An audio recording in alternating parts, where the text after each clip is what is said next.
Hello. We were talking about intensive and extensive reading. Intensive reading is the reading we do for particular study. So if you have a subject, you do a very close study of it, which is intensive reading. Even when it is literature, or even when we are talking about poetry or light material, you can have intensive reading sessions in the classroom, which is teacher directed, where the teacher structures the class for you so that you get an idea of how to go about with reading strategies are learned. And we should always remember that reading is something that happens between the eye and the brain. It is not vocal. Reading aloud is a different thing. Here we are talking about reading in the mind. So you look at the book and you quietly read. Because if you also read aloud, then you will be distracted by that process also. Your brain should focus only on taking in the words into the brain and processing them. That is reading. Anyway, uh, but even however much you do reading and learning language in a classroom, your actual acquisition of language happens outside the classroom, and that is when you do extensive reading. So, in this video, we will look at how extensive reading can be encouraged among students. So, I am talking largely to teachers and teacher trainers, so who are attempting to bring learners into the fold of the readers of reading, develop reading habit among the students. So let us see how that happens. Our intensive reading session should be a lead on to the extensive reading which happens outside the classroom. How can we kind of entice them into reading?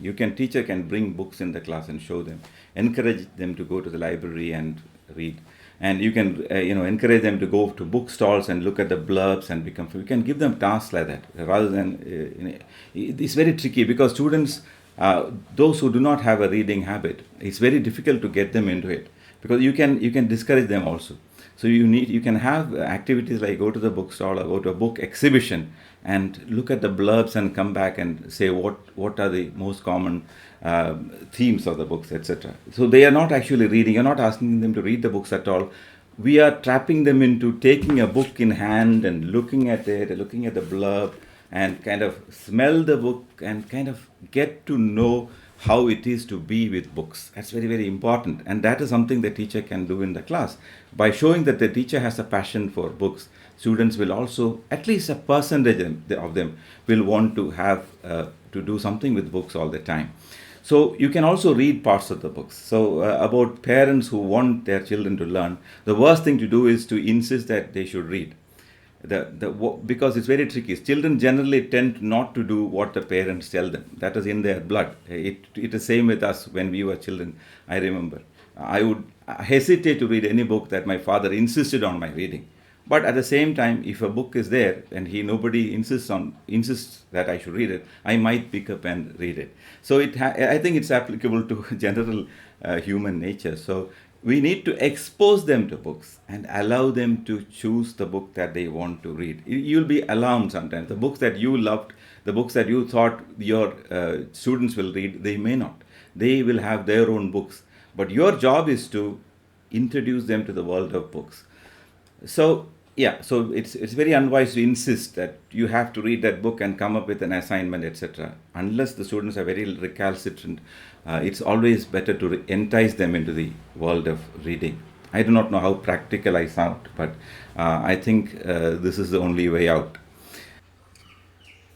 So let me conclude with a word to those who want to develop extensive reading, which is basically develop reading habit. So far I've been talking to teachers and parents who want their wards to develop reading habit. Now I have a word for those who wish to develop reading habit on their own, students or even grown-ups who want to read books. So there is no limit, no restraints as to what book you should read. The priority is that you should like the book. And if you do not like it after reading a few pages, you can leave it and start reading another book.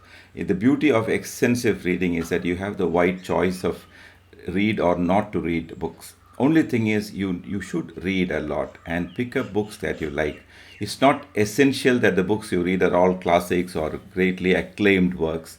And you should not worry if a book is greatly loved by a friend or by your teacher, recommended by somebody. That all doesn't mean much. Of course, it's good to pick up a book that has been recommended by somebody. But if you do not like it, then there is no compulsion. So, what is important is that you should enjoy what you do.